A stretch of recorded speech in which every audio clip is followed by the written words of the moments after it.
A spring night settles over New Mexico, cool and quiet after a warm April day. Beyond Albuquerque's glowing grid of lights stretches a wide, starlit mesa. At Gate B7 inside the terminal, passengers gather for Horizon Flight 417, an Embraer ERJ-145 bound for Phoenix. The crew moves with the calm efficiency of routine. Captain Darlene Ruiz, 42, is a veteran of desert routes known for steady hands in gusty winds. First Officer Sam Blake, younger but sharp, runs pre-flight checks while Ruiz briefs the cabin crew on a line of light storms forming far south. Boarding begins at 10:45 p.m. A mix of travelers step aboard, a young photographer returning from a gallery show, an elderly couple holding hands after visiting grandchildren, a software engineer scrolling through an early 2000s PDA, and a college student clutching headphones. Flight attendant Karen Holt greets each one, guiding them into the narrow cabin. At 11:12 p.m., with 27 passengers settled, Ruiz gets clearance. Horizon 417, taxi to runway 26. Taxi lights cast soft cones across the tarmac as the jet glides toward departure. Inside, the cabin dims to a twilight glow. Takeoff is smooth. The Embraer accelerates, lifts cleanly, and banks southwest.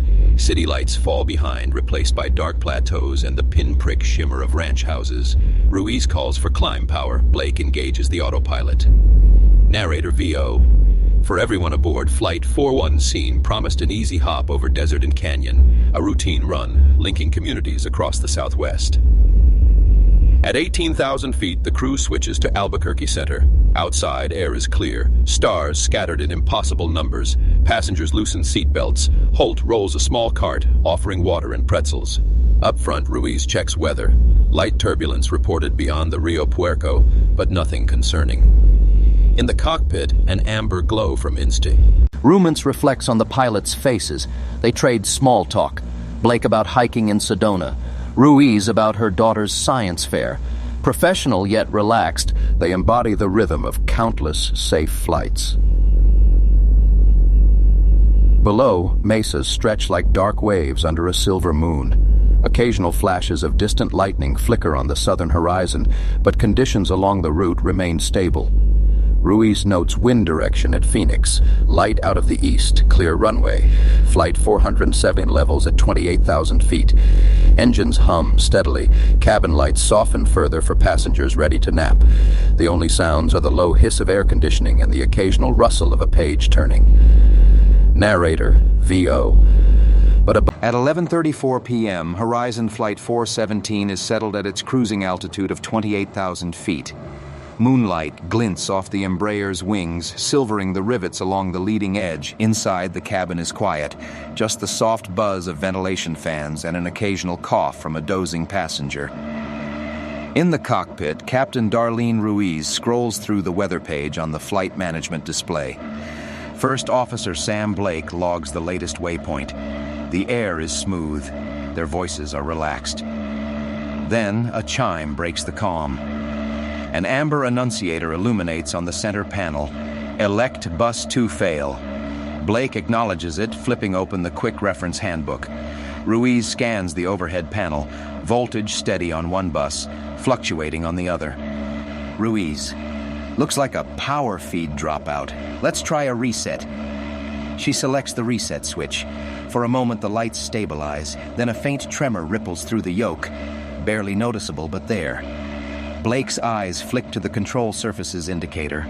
All looks normal. The chime silences, but Ruiz keeps one hand near the manual trim wheel. She knows desert nights can carry clear air turbulence and electrical glitches rarely come alone. A few rows behind the cockpit, flight attendant Karen Holt pauses mid-aisle. She's felt enough flights to sense when something shifts. The airplane seems to vibrate differently. Not rough, just unsettled. She quietly notes the seatbelt sign is still off, but decides to finish her service quickly. Back up front, another subtle symptom emerges. The autopilot disconnect tone. A red bar flashes across the flight director. Ruiz takes manual control. Blake calls out airspeed and heading steady as training dictates. Blake, controls responsive. Slight roll to the left. Ruiz, okay, holding. Let's monitor hydraulics. Hydraulic pressure is nominal, yet the jet has a faint tendency to drift. Ruiz T. Rims against it, muscles remembering countless simulator drills. She keeps her voice calm. I'll fly, you run the checklist. ATC comes alive on the speaker. Other aircraft reporting light turbulence along the route. Ruiz keys her mic. Albuquerque Center, Horizon 417. We've got an electrical bus failure and intermittent autopilot. Request Ruiz, vectors to Santa Fe. Sam, we're as getting some precaution. uncommanded pitch. The controller Blake, responds promptly. Copy. Them toward a direct Hydraulics course. still green, but I'm seeing little Ruiz blips thanks on the him, then trim glances at indicator. Blake. They share an unspoken Ruiz agreement. disengages what's left of the automation and steadies the aircraft by hand. She feels a strange resistance in the controls, not severe but uneven, like tension on one side of the tail. Blake keeps a close watch on altitude and speed. They discuss options quickly. Remain at cruise and troubleshoot, or head for lower air and a nearby airport. Ruiz chooses the latter. Let's get her down while she's still cooperative. Blake requests a descent to 20,000 feet and vectors towards Santa Fe. Air traffic control clears them and keeps frequencies quiet. Inside the cabin, flight attendant Karen Holt moves forward to the jump seat. She keeps her expression neutral, but she notices a few passengers have woken, watching the window as the stars tilt ever so slightly. A bump of turbulence rattles coffee cups. Ruiz calls for seatbelts on. Holt makes the announcement in an even voice, urging passengers to secure belongings. She catches the worried eyes of a young mother and smiles reassuringly. Back in the cockpit, the electrical bus light flickers again. This time, several instruments dim for half a heartbeat before recovering. The crew switches to standby attitude indicators, preparing for the possibility of total loss. Ruiz keeps her tone measured but firm.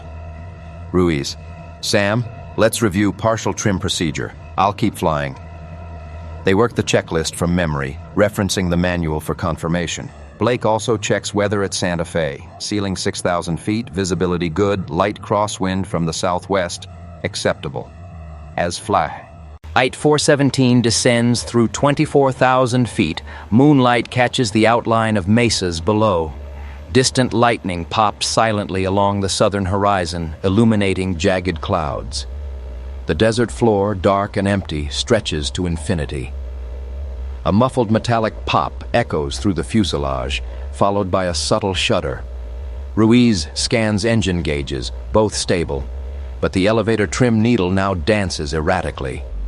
Blake, trim runaway? Ruiz, not full. It's pulsing. Kill the bus feeding it. Blake pulls the designated circuit breaker. The oscillation stops, but manual force on the yoke increases. Ruiz feels the aircraft settle, but it's heavy in her hands, as if flying through thick oil. They agree on a plan. Continue descent, keep airspeed moderate, and prepare for a hand-flown landing. Blake advises ATC they'll attempt an immediate approach into Santa Fe, requesting equipment on standby. Narrator, VO. Electrical failure had become control failure. Over the high desert, Horizon Flight 417 was slipping from convenience into crisis, and the crew's calm focus was the only thing between order and chaos. The city lights of Santa Fe flicker on the horizon as Horizon Flight 417 drops below 20,000 feet. In the cockpit, Captain Darlene Ruiz keeps both hands firm on the yoke. First Officer Sam Blake reads out altitude and speed with crisp precision. Ruiz, Sam, let's brief the approach now. I'll stay on the controls. Blake, copy. Runway 20 is active. Winds calm, 10-mile viz. They agree on a straight-in landing. Without full automation or reliable trim, the jet must be flown entirely by muscle and coordination. Ruiz concentrates on holding pitch while Blake manages flaps and radios. Karen Holt, buckled into her jump seat, notices several passengers glancing nervously at her face for clues. She keeps her smile steady, voice even. Ladies and gentlemen, we're starting our landing. Please keep your belts fastened low and tight. Outside, the desert is a black ocean. Only the faint ribbon of I-25 and the glow of the terminal break the darkness. A thin layer of clouds slides across the moon, plunging the cockpit into shadow. At 8,000 feet, the aircraft catches a stray downdraft from a ridge. Ruiz counters quickly, but the pitch control feels sluggish. a reminder that the electrical failure has crippled some of the trim motors. She keeps airspeed a little higher than normal to maintain authority. Ruiz, Sam, call the field. Blake, Santa Fe Tower, Horizon 417, emergency. We're 10 out, straight in 20. Equipment standing by. Tower acknowledges. Crash trucks roll into position. On the mesa, their beacons throw red arcs across sagebrush. Descending through 5,000 feet, Blake lowers flaps in stages. Each extension adds drag and nose-up tendency that Ruiz must fight by hand. Sweat beads on her forehead despite the cool night. A faint electrical smell drifts into the cabin. Not smoke, just warm circuits. Holt quietly checks the lavatory and galley. To be sure, then returns to her seat, giving passengers a thumbs up. The runway now fills the windshield. Ruiz lines up visually, ignoring the erratic glide slope pointer. She rehearses in her head. Keep a touch of power. Flare gently. Don't chase minor deviations. At 500 feet, a sudden gust swirls across the approach path, lifting one wing. Ruiz corrects with a firm input. The yoke feels like stone. Blake calls airspeed, VREF +5, holding. Narrator, VO. Every landing is a test of judgment. For Captain Ruiz, this was also a contest against physics, to keep an ailing jet stable long enough to meet the runway. Crossing the threshold, Ruiz eases back. The Embraer sinks, tires brushing the edge of pavement, then a jolt. The right gear collapses as the aircraft slides onto the safety area, sparks chasing across damp soil. Momentum slows. Silence follows, broken by the wail of responding sirens. Passengers sit stunned, then cheer as Holt swings open the main door. Cool desert air rushes in, carrying the scent of rain on sage. Everyone evacuates quickly, guided away from the tilted jet toward waiting fire crews. Blue strobes cut across the desert as the last passengers clear the slide. Firefighters sweep the cabin, calling all clear before dousing a faint wisp near the right wheel well. Ruiz and Blake remain at the base of the wing, waiting until the rescuers wave them off toward the command truck. Inside the terminal, shaken travelers cluster around space heaters, sipping bottled water. Karen Holt moves through them, handing out blankets, pausing to reassure a teenage boy who clutches his guitar case. Her calm becomes contagious. The room slowly quiets. Out on the ramp, investigators from the NTSB arrive before dawn. Their floodlights bathe the jet's scarred fuselage in harsh white. Cameras click as technicians document scuff marks along the belly and a scorched patch near an electrical bay.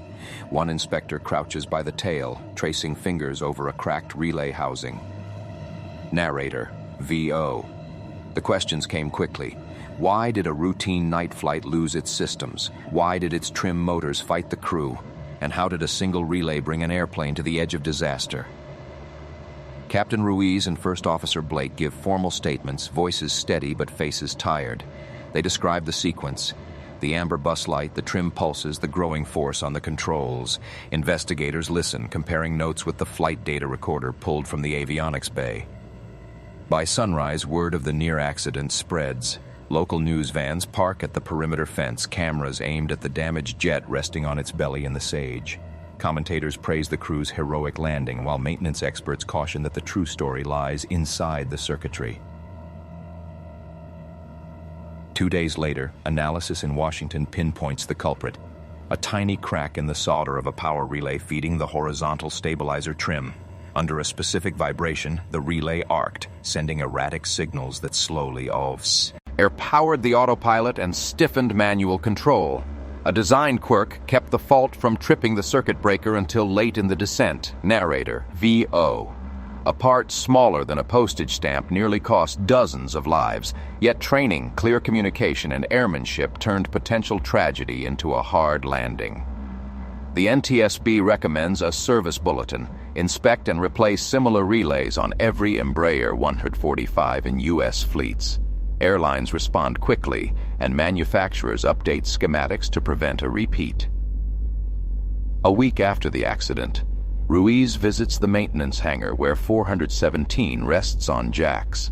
The scars along the wing are being polished out, But she pauses at the relay compartment, staring at the component that changed her career.